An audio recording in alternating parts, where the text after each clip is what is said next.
Hey, Integrated 2 team. I hope you are all doing well or doing the best that you can during this crazy time of ours. I figured I would just make a couple of videos. This is the first of many of these videos that I'm going to make regarding just stuff that's going to hopefully keep you guys a little bit busy, keep you guys fresh on the Integrated 2 material until we see each other again. Yeah, I'll just go ahead and hit it. We will give these out about once a week, and you should expect a video about once a week. And yeah, that's about it. I figured I'd just get you guys started on some factoring here. You guys got a Quadratic Enrichment on Monday or Tuesday, and so I'll just go ahead and go through them with you, and then you can make sure that you did them correctly. So from here, number one, there's no number in front of the n squared here. Well, technically there's a 1, but it's prime, so we don't really need to worry about it. We can just kind of go for this one instead of using a diamond or anything like that. This one's relatively easy. We can just factor an n and an n because the n squared will split into an n and an n. And so from here, I'm looking for two numbers that really just multiply to 2. And that should be relatively obvious. I'm going to go ahead and just slap down a 2 and a 1 here. And because they multiply to a negative 2 and add simultaneously to a negative number, they're both going to be negative. And I believe I just misspoke there. I think that I said that this was negative 2. It multiplies to a positive 2, but add to a negative number. So it makes both of them negative. Cool. Nothing new there. All right, number 2. Number 2 is basically like number 1, except there's a little bit of an extra step. So again, leading number is 1. We can just go for this one. Please don't forget to set it equal to 0. That's really important. The n squared will, no surprise, split up into an n and an n. Notice how it's the same pattern as the last one. Minus, plus, meaning we are multiplying to a positive number, but adding to a negative number. That tells me that both terms are going to be minus. And realistically now I just need to figure out two numbers that are going to multiply to 28. The first instinct would be 7 and 4. I don't know if that would be correct. In fact, I'm pretty sure it wouldn't, because I think that if I multiply that, I would get 4. And then I would get 7, but unfortunately a negative 4 and a negative 7 cannot get me to a negative 16, so I don't think that 4 and 7 are what I'm looking for. You've probably already beaten me to this long ago, but I believe it's going to be 14 and 2. Because 14 times 2 is 28, or even negative 14 times negative 2 is positive 28, but I end up netting out the negative 16 if I multiply the 2 in the n and the 14 in the end. So I think that those are the right factors, but I am not done yet. Because this is zero product property, I'm going to go and set both pieces equal to 0. Oops. That is not n minus 4, it's n minus 14 is equal to 0, and n minus 2 is equal to 0. So I got n equaling 14 and n equaling 2, and that is actually what our answers are supposed to be. So please remember, in number 2, and for that matter, number 6 and number 4, please take the problems all the way. Don't just factor them. They are actually being asked to solve. Moving on to number 3. Again, pretty safe one. Even though there's 2 variables inside, I wouldn't worry about those. The leading coefficient is 1, so I think we can just kind of go for this one. So I can go ahead and say k and k. Now, in this case, the last term is negative, so I'm going to refrain from putting the signs in until I figure out what numbers I'm dealing with. I want two numbers that are going to multiply to 10. And really, I think it's pretty obvious it's just going to be 5 and 2. Because they're going to sum up to a positive value, I believe the k needs to be adding with a 5, and then the k needs to be subtracting with a 2. Last little order of business here is this m. And because the m appears on the right sides, we're going to slap on an m onto both of these, and I believe that is going to be what seals the deal on that problem there. 4, 5, and 6 gets a little more complicated because we have a leading coefficient of 3. Now, I'm going to do these both ways. Number 4, since we've been in a pattern of just kind of going for it, I'll just go for it here, but then afterwards I will show you what the grouping method would look like with the diamond. And so with number 4, what helps is that the 3 is prime, so you can just kind of go for that. So it's going to be 3D and D. There's no question there. There's no other way you can get a 3D squared other than to break this apart as 3D and D. Those guys will multiply together to become 3D squared. Luckily, the pattern is just like 1 and 2, which is going to be minus plus. Same pattern applies. They're both minusing because I'm going to multiply to the last term and I'm going to add to the middle term. The middle term is negative, the last term is positive. All right, so now this is where people get confused. They need to create a 17, and they're like, wait a second, I can't think of two numbers that multiply to 20 and add to 17 at the same time. Good thing is, you don't have to. All you need are two numbers that multiply to 20. The 3 will help boost one of your numbers into a situation where you're going to have a 17 happening. So how do we make 20? My guess is 5 and 4 or 4 and 5 might do it. Now in this case, with the 3, the order is going to matter. So if I throw down a 4 right here and a 5 right here, of course I'm going to net out a positive 20, which is great. Problem is, if I multiply the outer terms together, that's going to be 15, and that's going to get me 4, which doesn't get me 17. I don't think that's going to work. So I don't believe 4 and 5 in that order are going to help me. However, if I attempt 5 and 4, that might get me what I need. So what I'm going to do is I'm going to go and check. And that gets me 12, and that gets me 5. Negative 12 and negative 5, actually, to be more precise. And that can net out a negative 17, which makes me feel like these are my factors here. So that's my factor. When I'm done, because it's set equal to 0, I'll go and set them both individually equal to 0 using zero product property. The right side is easier. D clearly equals 4. No questions there. But this guy, we are going to have to add 5 to both sides. D does not equal 5. It has a 5 in it, but when I divide by 3, I will get D equaling 5/3. So those are my two answers. Okay, let's go with number 5 here. Number 5, and actually, you know what? I'll do all 3 just by going for it, but then I'll go down and then I'll show you guys the diamond method on how to do this. So, again, with 7, pretty straightforward because 7 is a prime number, right? You can't just... The only thing you can do with 7 is you get 7x and x. There's nothing else you can really do. The final term is negative, so I'm going to refrain from putting the pluses and minuses in. All I really need are two numbers that are going to multiply to 8. And first thing that comes to mind is 4 and 2. And so I'll throw down a 4 right here and a 2 right here. And I'm just kind of guessing, making sure that I'm good. If I multiply these guys together, I'm going to check now. If I multiply those together, I'm going to get 14x. If I multiply these guys together, I'm going to get 4x. So can a 14 and a 4 add or subtract in any way to get me to negative 26? Definitely not. There's no way that that was going to work out. But if I reverse the order, if I put the 2 here and the 4 here, if I multiply them now, I'm going to get some iteration of 28, right? Because I haven't put in the signs yet. Some iteration of 28. And then I'll get some iteration of 2. And a 28 and a 2 can, in fact, become a 26 when you add or subtract them together. Since I'm trying to net out a negative 26, that makes me believe that the 28 should be negative, making this guy negative, which means this guy has to be positive, and I think we're good. That's how we do that problem. All right, number 5, or no, rather number 6. Going for it again. 5, D, and D. Now this time I think I'm going to kind of just go for this one without making a mistake. 3 and 1 go here, and I know that because this is going to create the 15, this is going to create the 1. 15 and 1 can create negative 14 as long as the 15 was negative and the 1 was positive. And now that's going to be set equal to 0, so 5D plus 1 equals 0, and D minus 3 is equal to 0. So D equals 3, and D equals negative 1/2. Okay, let's go ahead and take a look at the bottom 3 again, but this time using the diamond method. In case the guessing and checking on 4, 5, and 6 is just a little too, you're not ready to make that jump just yet. It's no big deal. If I'm going to do the diamond method on number 4, first thing I'm going to do is I'm going to go ahead and draw my diamond, or X of sorts. What I'm going to do is I'm going to go ahead and multiply the 3 and the 20 together to get 60. And then the negative 17 goes down to the bottom. The middle term always goes down to the bottom. And now what I'm going to look for is I'm going to look for two numbers that multiply into 20 and then add to negative 17 at the exact same time.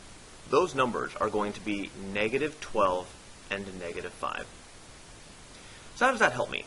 Well, what it does is it allows me to break up this negative 17, right? So this negative 17 can get broken up into 3 6d squared minus 12d minus 5d plus 20, which then still equals 0. So now that I've got a 4-part polynomial, now again, why is this statement here an equivalent to this statement here? The reason is because if I combine the like terms of the negative 12 and the negative 5, I will get negative 17 back. So, whoa, didn't mean to do that, but that's okay. Black background. I erased through the paper. Okay, so from here, I'm going to go ahead and just factor this thing by grouping. We've got a 4-part polynomial, so I'll go and just factor it. So out of the front runner, I can pull a 3d out, giving me, looks like d minus 4. From the chaser, I'm going to go ahead and factor out a 5. That gives me d minus 4, just like that. I can pull a d minus 4 out, leaving me with 3d minus 5 equals 0, and we remember the rest of this movie. D equals 5/3 and d equals 4. Okay, so again, if I want to do number 5 with the diamond method, I'll go ahead and draw this dude down. The top number is going to be the 7 and the negative 8 multiplied, so that's going to be negative 56. The bottom number is going to be negative 26. You know, when the numbers get larger in the diamond, I'll be honest, it gets a little harder for me just because multiplying numbers to get big numbers is always kind of tough. But I feel like we can. Whoops. Sorry, just got a notification there. When we're multiplying larger numbers, it can get really hard, but I think this one we can do. I believe the numbers are going to be negative 28 and positive 2. And so yeah, let's just rock and roll with this thing. It's and just to show you guys real quick, I'll go ahead and reverse the order. I think that'll be fine. I'm going to go ahead and say 7x squared. I'll say plus 2x minus 28x minus 8, just so I can show you guys that the result should end up becoming the same. If I reverse if I group these, I can factor out an x, and I'll get 7x plus 2. Here I'm going to factor out probably a 4, or negative 4, and I should end up getting 7x plus 2 all the way, and then I get 7x plus 2, and then x minus 4. So again, just the same as the last one. You know, and this is the diamond. I would say that it's a great coping mechanism. You know, for when you can't just go for it. But if you can just go for it, I believe ultimately that is faster. But that really is just my opinion. So whatever's fastest for you is going to be what works for you. I want to show you as many different tools as possible. Negative 15 is up at the top. Negative 14. Hopefully relatively obvious, like putting ice cream in the freezer. I'm thinking it's going to be negative 15 and 1. So then 5d squared minus 15d plus d minus 14. Oh, not 14, what am I saying? Minus 3 equals 0. Group them like we always have.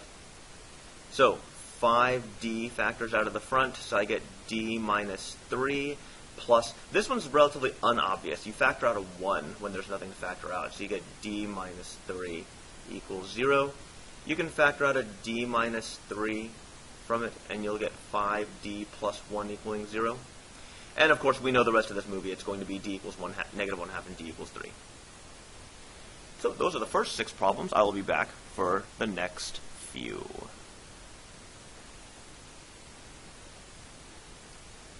And we are back for the final 6. So, from here, number 7. Now we're getting a little more complicated. Please, with number 7, please be careful. Please be a good Street Fighter player and recognize your old moves before you attempt your new moves.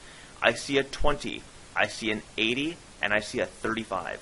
They all have a 5 in common. Make your life easier. Factor a GCF out. Get full points. Factor a GCF out. So I'm seeing 4x squared plus 16x plus 7.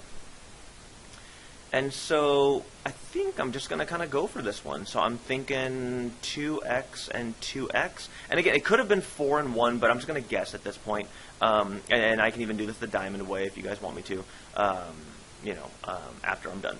So from here, the only two numbers that are going to multiply to 7 are going to be 7 and 1, so it doesn't really matter what order I put them in. I'll just put them in here, and the reason why the order doesn't matter is because they're both being positive, right?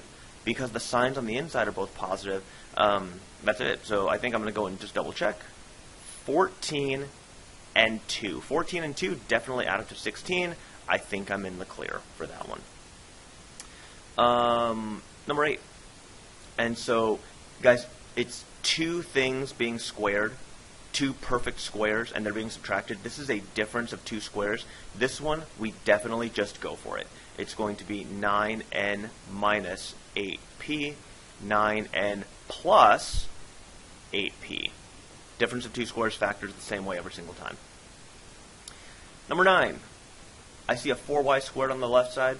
I see an 81 on the right side. My gut is telling me that this is a perfect square trinomial. So, if I was a betting person, and I will check this when I'm done, my guess is I've got 2y minus 9 and 2y minus 9. Now, please be careful. We are not talking about number 8 here, because number 8 did not have a middle term. Number 9 has a middle term, which is why these two signs are going to be the same. Right? But let's just double check. My factors could be wrong. I'm very good at being wrong. So, negative 18 here. Negative 18 here. Can negative 18 and negative 18 get me negative 36? It in fact does. So we are good.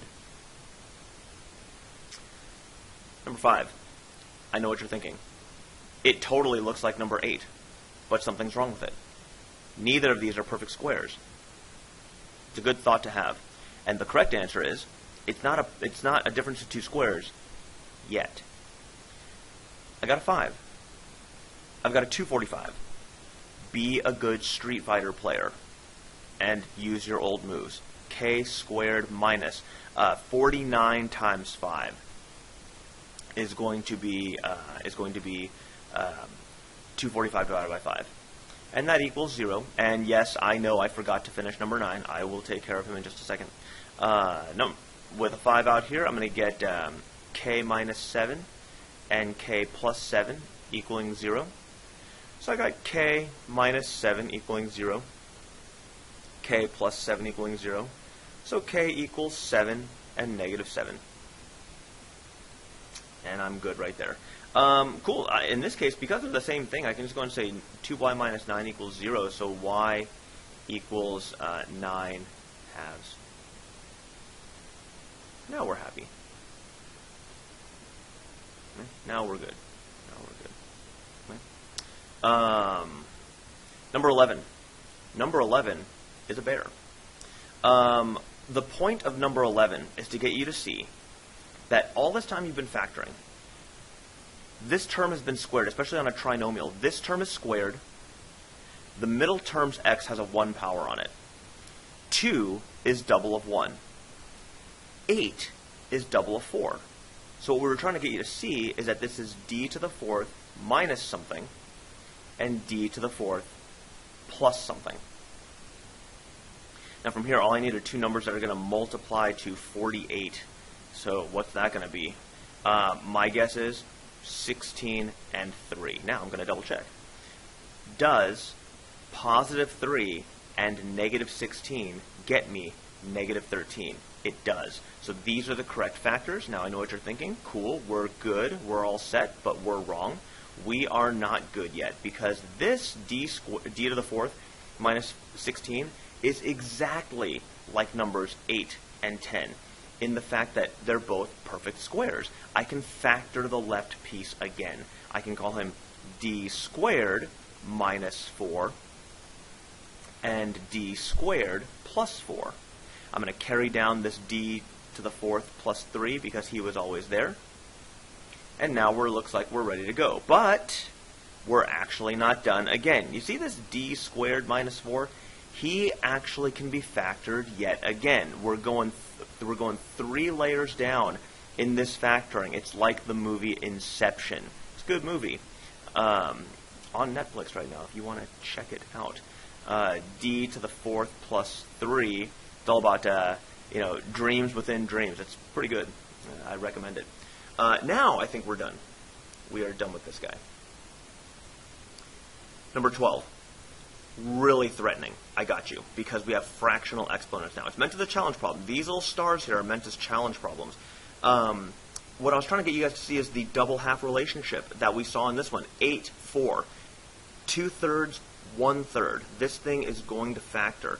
We're going to get an x to the 1/3 here and an x to the 1/3 here. Two numbers that multiply to 22 are going to be 11 and 2. The 11 needs to be negative and the 2 needs to be positive for you to net out a -9, and that is what wraps up our quadratic enrichment for the first week. I hope you guys are doing well. Stay tuned for these videos. They'll come out about once a week. And yeah, we will be in touch. Hope to hear from you guys soon, and hopefully all this stuff kind of blows over so we can all be back together in the classroom very soon. See you later. And stay healthy. And yeah, we will talk soon.